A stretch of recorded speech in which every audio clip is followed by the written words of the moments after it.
যে হাঁপিয়ে পড়বে পড়বে আর ও যদি হাঁপিয়ে ওঠে তাহলে তো আমার কারবারে একেবারে কেরোসিন পড়ে যাবে। আমার আম্মি বহেনের কথা বলছে। আরে বলতে দাও ওসমান, বলতে দাও। আরে যে গরু দুধ দেয় তার লাঠিটাও মাঝে মধ্যে সহ্য করে নিতে হয় ওসমান, লাঠিটাও মাঝে মাঝে সহ্য করে নিতে হয়। তুমি এখন যাও ওসমান, আজ আমার মনটা বড় ম্যাচ ম্যাচ ম্যাচ ম্যাচ করছে, তাই কাকুরকে দিয়ে আমি আমার মনটাকে একটু মাসাজ করিয়ে নিতে চাই। ওকে স্যার, শুধু ব্যাটিং নয়, ফিল্ডে নামার আগে ও কতটা তৈরি আছে সেটা একবার দেখে নিন স্যার। দেখে নিন। আব্বাস, কাস্টমারদের খুশি করবার আগে তুমি আমাকে কতটা খুশি করতে পারো সেটা হবে আজ তোমার পরীক্ষা।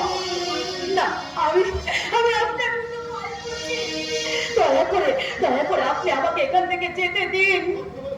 আমি যে একটু ভদ্রভাবে বাঁচতে চাই। আরে আজকের দুনিয়ায় ভদ্রভাবে বাঁচতে গেলে শুধু টাকার প্রয়োজন। টাকা টাকা মুঠো মুঠো টাকা।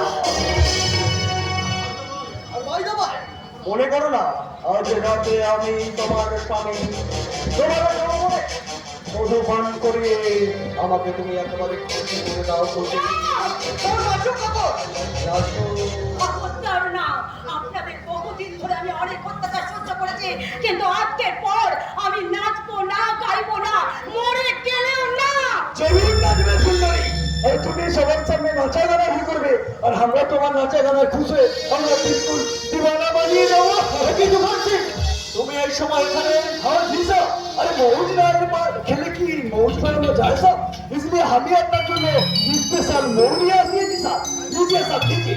अरे थैंक यू तूफान, थैंक यू।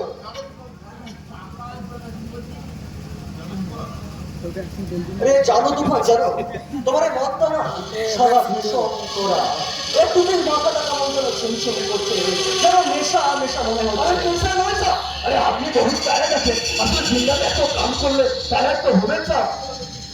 আরে ঠিক বলেছো তুফান, তুমি ঠিক বলেছো, আজ আমি ভীষণ টায়ার্ড, তাই আমার বিশ্রামের প্রয়োজন। কাকন সুন্দরী, তুমি কিন্তু কোথাও যাবে না, আমি একটু বিশ্রাম নিয়ে আবার তোমার কাছেই আসবো। अरे जाओ नहीं साहब जाओ, अगला 5-6 घंटे तो तुम्हारा खुशी में